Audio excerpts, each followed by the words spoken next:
Time where I thought it was on and it wasn't. No. You probably were good too. I was not happy. Okay, you That's ready? funny. Yeah. Okay. Hey guys, Brian Hilliard here, author of the best-selling book Networking Like a Pro, and you are listening to Client Builder Networking, the radio show designed to help busy entrepreneurs get more leads and close more deals. Now, today we are here with Deb Doughty. She is here in the studio with us, and we're going to just kind of talk a little sales and marketing with Deb and get a little feel as to, some of the things that she's done to be successful with other people. So, first of all, on behalf of everybody out there, just want to welcome you to the show. Great. Thank you. Thanks for letting me be here, Brian. I appreciate it. Awesome. Hi, everybody. Awesome. One of the things, and we've talked about this, before, one of the things that people are always talking about is networking. They're talking about marketing. There's some misconceptions out there, obviously, as you know. And I want to be able to kind of get into that a little bit here with you today. Sure. But before I do, tell us a little bit about yourself, maybe a little bit about how you got started, what you've been doing, all that kind of stuff. So tell us a little bit about yourself. Well, I am Deb Doughty with Yep. the Deb Doughty Consulting Group, and I am a person that loves to work with busy entrepreneurs. Okay. And I really love to help them market their business in less than 90 days, truly, and get them off and running and have a game plan that's solid that they can market their business and truly teach them how to network and marketing, which are two different things, but do go along together. And most people get those wrong. Interesting. Networking and marketing are two different things. Talk to us. I mean, that's an interesting point right off the bat. What do you see as the difference? Networking, marketing. I know I think of networking as part of the marketing equation. Most people think of networking as almost just their sole marketing deal. Talk to us a little bit about that. Yeah. Well, a lot of people, don't have a great, huge budget to actually, advertise or market their business, which again, marketing and advertising are two different things also. But most people think, well, I can just go out there and network and, I can go out there to all the different events that are around, the associations. I have to go to all the chamber things. Actually, it's a chamber after hours. We need to go right now. Come on, let's go. Just get our business cards. So we just got to give them out to everybody, Brian. And that's pretty much what networking is to a lot of people. They don't know how to do it correctly to be able to get the results that they truly want, or how to leave that lasting impression, which we call the visible identity.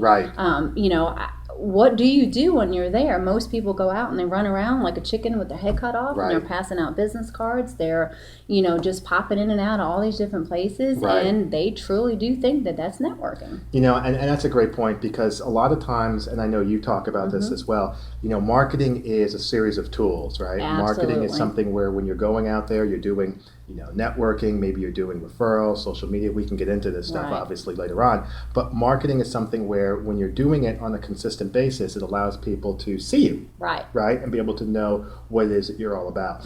Well, tell us a little bit about maybe who it is that you work with. Some of the people that you work with. Give us a feel. Obviously, we don't need names, but give us a feel for who it is. Give us a feel for who you work with. Well, actually, it's really a whole lot of different busy entrepreneurs. I mean, from one extreme to the other. Some are therapists. Some are martial arts academies. Really? Yes, and those are quite interesting.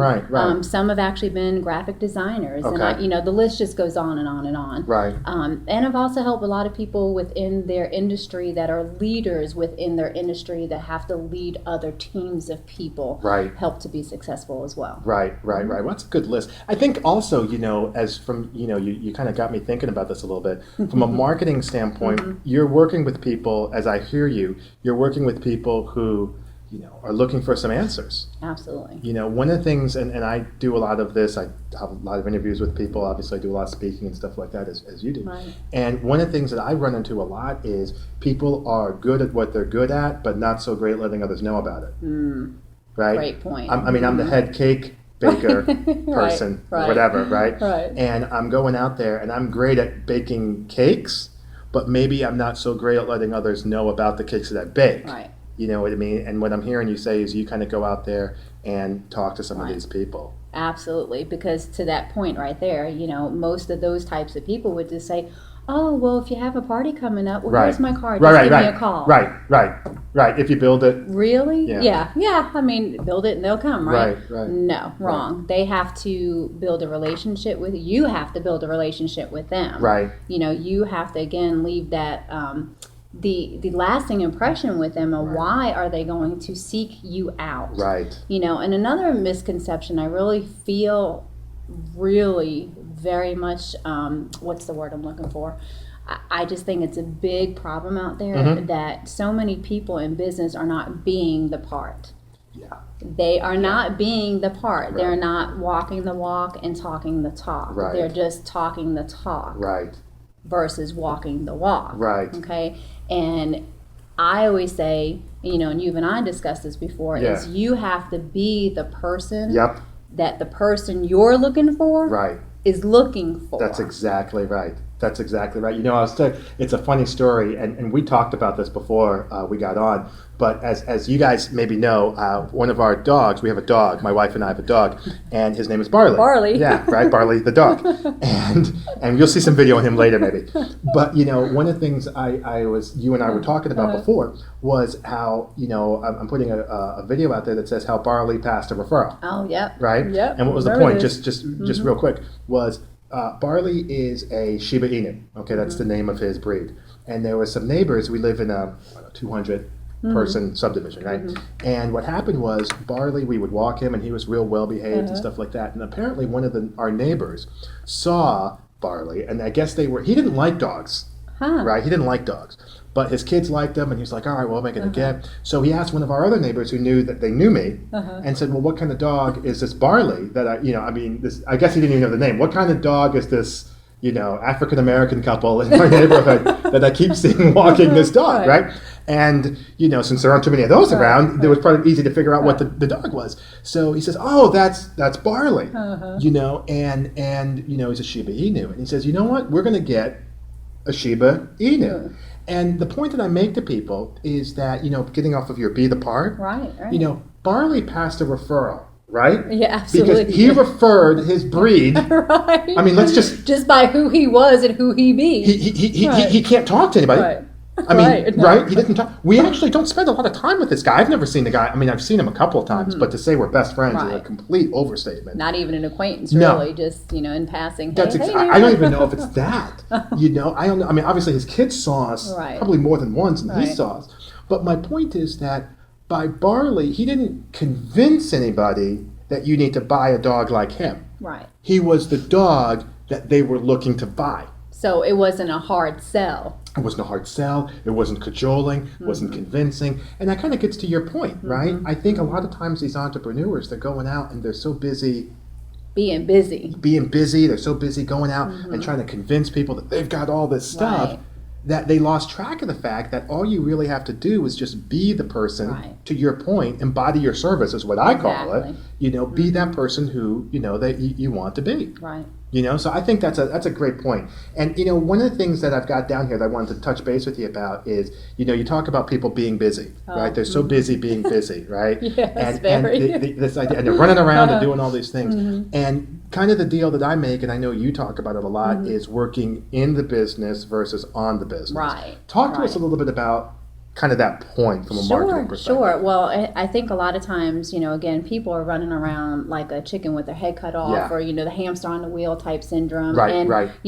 By the end of the day, they're doing this, going here, there, everywhere, and, showing their face and going to this networking event or this business meeting or what have you. Right. Or not even seeing the right clientele because they really don't understand who the right clients are to go after. Or the environment to be in to find them. Right. So by the end of the day, they're exhausted and they go, oh my gosh, I had such a day. Honey, I was out working all day long and I'm just so exhausted. And oh my gosh, now I got to deal with these kids. Right. And you're like, well, what did you do? Tell me, how many sales did you make today? Or how much income did you make today? And you're like, well, I was really busy. Met a great bunch of great people. Right. I probably got 10 business cards today. And, and really that's not effective at all. So what I do, and I come across a lot of people, and we teach them how to work what we call IPAs. Okay. income producing activities. Talk to us about that. Oh my gosh, it makes such a difference. So an income producing activity is that you're working the business versus the business working you. Right. So you're doing the important things that are in the business that are getting you the bottom line profit. Right. You're being productive versus just being lackadaisical, I guess I'll just say. And the other thing is with the IPAs, it gives you a sense of structure and focus versus just checking emails and text messages and making all the return calls and so on, where again, an IPA is, for like a web designer, for instance. A web designer would need to do follow-up calls with people that they maybe did meet at a association event that came to them and said, hey, by the way, I need some, can you do this on my website? Or, how can I get a little bit more help with clarifying my message and get it out via the web, those types of, so following up with those people, making those calls, making those appointments. It's not sitting behind emails and let me just, type up a flyer and information and then just blast it out to everybody. A wedding planner, for instance, a wedding planner that maybe you met some people at this past weekend that you just did a photo shoot at and they went, oh my gosh, your work was so beautiful. So wedding photographer. I'm sorry, wedding photographer. And they saw your work. They saw the excellence that you put into what you do. And they said, oh, you know what? I've got a niece that's getting ready to get married here in 3 months. Do you mind if we, or I've got my daughter is going to have a bridal shower. We would love to, look into your services. So you're going to sit down and be productive and proactive in calling those people and following up with those people first. Versus, okay, I went to a networking event last week and I collected 10 business cards. Let me just call these people and say, hey, or just blast them with something. And I think great point with those IPAs, because I think a lot of times people go to the path of least resistance. And they go to this place of what's easier. Which is kind of related. And then they also do this thing of, they come in there with this premise. This is what I've seen. They come in with this premise of I got 1,000 things I need to accomplish, And since I need to get them all done, let me get the easiest, quickest things done first. And what I'm hearing you say is, well, okay, that's one way to do it. But maybe another way to do it is to take a look at those 1,000 things and say, which one are going to be the income-producing activities? I mean, I think that's what I'm hearing you say. Oh, it's absolutely right, because there's going to be things on that list, probably half of what's on your list somebody else can do. Whether it's your assistant, whether it's a virtual assistant. I mean, you know what? Honestly, it could even be a teenager, depending on what it is that you need to do. Well, we're training Barley to scan business cards. See what I'm saying? We've been trying that for years. I mean, it could even be our animals. I mean, don't you love it? We still haven't quite gotten them. We haven't gotten that part yet, but we're working on it. But you get my point. I mean, there's some things that are so minute that other people can literally do that you do not have to do as the business owner. But sometimes, we just don't know what to do, and that's why we're just so busy. And if you set the priorities right and you work on what the income producing activities are to give you that, it's going out and making the appointments, it's booking, it's getting on the phone. The phone is your friend. Period. It is calling and following up with people. It may even be linking in with people I'm a big fan of that you've met through a networking event that you've actually had a conversation with. And that you asked about them and it wasn't all about you. And you started to build a relationship. Those are income producing activities. And I think a lot of people, we'll move on to the next point here. I think a lot of people, when they're talking about the income producing activities and they're talking about getting around this idea of working on the business, in the business versus on the business, is that they're so focused on how can I get through this list. I need to get through this list. And I don't have time to figure out whether it's what I'm doing is important. I call it climbing too high on the wrong tree. There you go. They're climbing. They're so busy trying to get to the next, put one foot in front of the other, that it almost hasn't occurred to them that maybe we might not be going in the right direction. You know what I mean? Great point. All right, so we talked a little bit about how you help people get around that, which is focusing, on the business versus in the business. You help them be able to do that through IPAs. Tell us a little bit about yourself. I know you got into it a little bit. Tell some of the folks how you got started, maybe, what it was that you did. Give us a little feedback on that. Sure. I actually... Years ago. I won't say how many years ago. Well, that's fine. You look great. You're Good, fine. Thank you. But back in my younger days, right. I actually was I was recruited right when I was in college. Okay. And I was recruited by the Walmart Corporation. Oh, okay. And I went to work for them, and I was with the Sam's division of Walmart. Sam's Club division of Walmart. Right. And of course, we all know Walmart's the world's largest retailer. Right. And I really did have the privilege to be able to be mentored by Sam Walton himself, which was absolutely incredible. I have to tell you this. So I am going back some years now. Yeah. But I was with them for 10 years. Okay. And the last, I was always in management with them. And as I climbed that corporate ladder, I was a business development manager. And then I also became a regional sales and marketing manager. And that was the last position I held for about 2 years before I decided to actually leave. Right. And the reason why I was leaving is because I really enjoyed doing what I did in sales and marketing. Right. I enjoyed doing what my previous past, experiences were as well. Right. But what I decided is I had so much more to give to other people. Right. And I wanted a bigger platform to be able to be a beacon for successful business people. Right. To be able to help teach them more of a consultative sales approach. Right. Versus a traditional sales approach. Right. Because in all my years, people had always come to me and said, Deb, such and so referred me to you, at different networking events or different associations and, meetings and so on. Or, I was just like, wow, why are these people keep, I knew I was good at doing what I did. Sure. However, but I'm like, why is everybody, sending them my way? Right. Then I really just had to catch on and get a little smarter and say, you know what, I really need to just turn this into something that I know that I can be beneficial for me as well as them. A business. Exactly. And turning it into a full-fledged business. So I've been coaching people for many, many years. Right. And now I'm really taking it and running with it with the whole concept again. Because I was taught many years ago a very traditional approach. Right. It was, let's go after them. It's numbers, and it's let's get the sale no matter what. Right. And, let's throw enough, mud on the wall and some's going to stick. You just have to go through and keep calling and calling.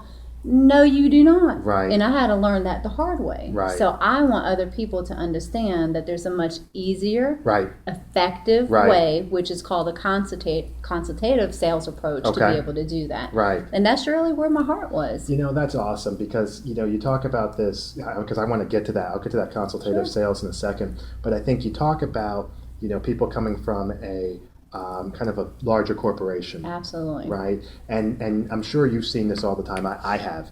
You see people who are, and maybe we have some of the people who are listening who are on that, they come from this background of the bigger corporations. Right. And they're in, maybe they've been working for 10, 15, 20 years, and then they come out and they're in their own business. Right. And they feel like they're good at what they're good at. And I'm going to hang my own shingle. Right. I'm going to take over the world. Yeah. I'm going to be the next whatever. Okay, Michael Dell, I guess, or whatever if they wanted to. I don't know. And then they go in there, and what happens is they run into a lot of challenges. Right. And I think, and I'll just throw this out at you, because one of the things that I think is I think that a lot of people, they take a look at their corporate world and they look at their small business as a miniaturized version of that. That's exactly what a lot of them do. You know what I mean? And just, I know we've talked a little bit about that, but for some of our listeners or whatever, what I mean by that is that in the corporate world, it's this kind of transactional, kind of wham, bam, thank you, ma'am. Get in, get out. Yeah, it's a numbers game. You need to see more people. And it's kind of that conversation. It's a very punitive. They tell just move on. Nah, you need to move. Right. I forgot about that. Go to the next. Right. And it's a very kind of this punitive based confrontational deal. Oh, yeah. And what happens is people start in this corporate structure and they think that that's the right way to do it because, you've got the Cokes of the world and the FedExes of the world, and they come from this place. Well, I'm going to go down to my small business and it's just going to be a miniaturized version of that, right? I can't spend $1 million, so I'll spend $1,000. I can't do the big advertising, so I'll go networking. I can't I can't so I'll do that. And one of the things that I try to talk to people about is the idea, and I'm sure, I'd love to hear your thoughts on this, but part of it is it's two different things. Totally two different things. Two totally different entities altogether. And you've got this traditional approach, and then you've got what I kind of call this relationship approach. Right. So you have this relationship marketing where you're engaging people, you're talking to people, and you're using social media, you're networking, referrals, and it's not about a lot of people. And we talked a little bit about this. A lot of people look at networking as like a walking billboard. It's true. That's true. Right? Yes. It's like right. It's like Bozo the clown comes walking in there, and right. I mean, you have to.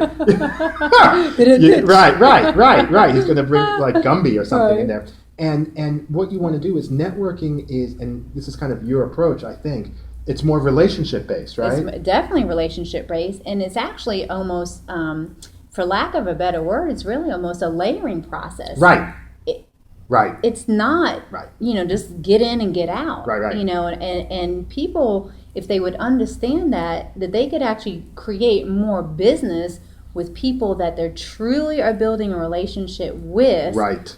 Versus just here, there, everywhere. Right. If they would truly just get that concept, and Brian, I think sometimes because our society today is such a microwave society. Right. They want it now, want it now. You're right. Where, sometimes it's not going to be immediate, especially when you're building a relationship with people. So you have to still continue to take care of the clients you currently have, of course, as you're building those other relationships with people. But if they would do that, they would be so much better off. And to your point, you cannot take a corporate structure and bring it to a small brick and mortar business. Right, or any other business. Exactly, right. and try to do those same things. It just doesn't work. Interesting. At all. That's great. Let's talk about this consultative sales approach that you were kind of mentioning.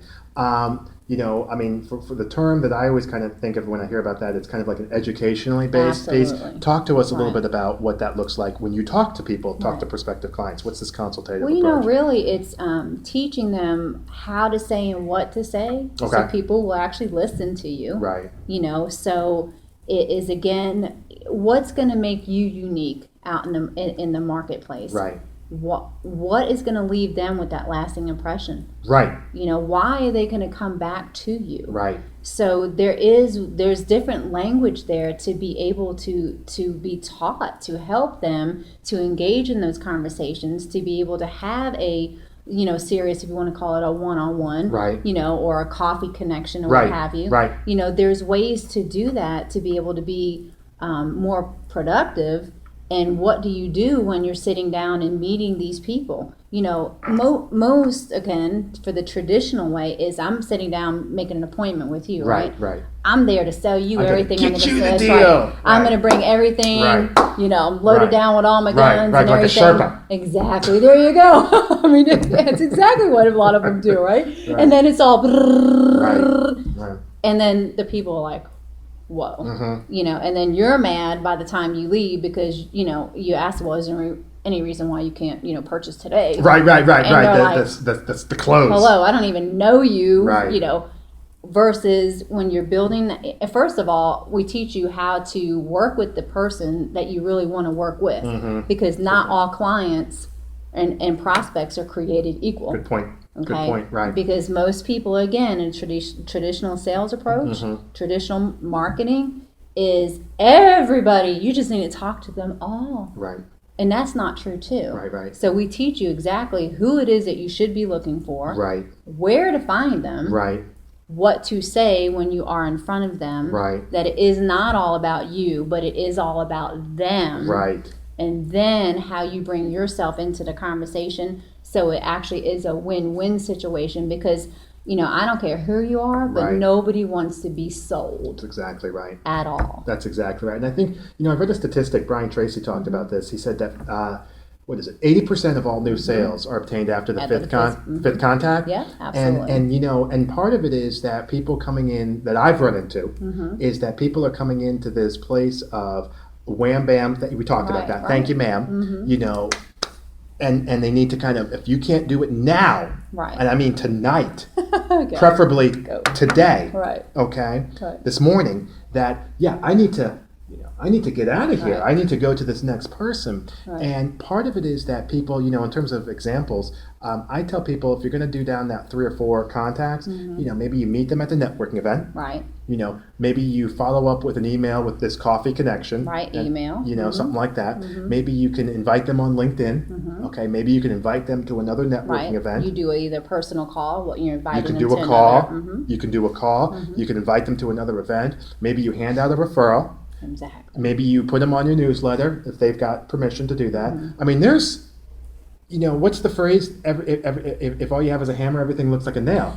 Yeah. I mean, right? Right, true. And I think a lot of these entrepreneurs, and you correct me on this if I'm wrong, but I see a lot of these entrepreneurs who are, walking around with the marketing equivalent of a hammer. Right. And they don't really know that it's not all nails. No. And what I know, and we've done some work together, it sounds like what you're doing is you're giving them the equivalent. Yeah, you can use the hammer. You can also use a screwdriver. Right. You can also use this little thing that we call a ratchet. I mean, there's right. There's and sometimes if you can't find any of those, you could take the wrench out and just bing, bing, bing, bing. That's exactly right. I mean, there's so many different ways to get to the end result versus being manipulative, right? Trying to sell somebody, and to get to that end result. That's awesome. All right, I got a couple more questions here. I want to knock out here real quick. We've got is in terms of one of the points I want to mention is talking about some of the challenges maybe that you've seen in the marketplace. I know we kind of touched on one. What are some of the things? I mean, you're out there, you're moving, you're grooving, you're doing all your thing. Right. Tell us a little bit about what you've seen in the marketplace, and maybe some ideas on how you can help people address that. Sure. Well, I mean, really some of the challenges I've seen is that they really are not asking the right questions when they're out networking. That's really a big one. Right. Another one actually is, they have really no idea of, and I kind of alluded to this before, a lot of them really don't know who their ideal client is. Right. They really do think that everybody is created equally. And that's just not the case. You can spend 10 hours trying to sit down with the wrong, and it could be the wrong people. Right. Versus spending 5 hours with the right people and be more productive. Right. So, I mean, that's the big thing in the marketplace. They do, and and another thing is really they honestly do think networking is just going out and showing their face. Right. And that just the more I'm seeing, the more people are just going to refer people to me. That's not the case at all, because if people don't really value you, they don't see you as an expert in doing what you do, and they can't trust you, they're not going to refer you. I don't care what organization you're in with them. They're just not going to do that, because if I'm referring you, I'm putting my word behind it. That's right. So I've got to give you my stamp of approval. That's right. So, I mean, those are really a lot of predominant things that I see out there that just are not working for people. I remember when I first started, I wrote my first book in 2000.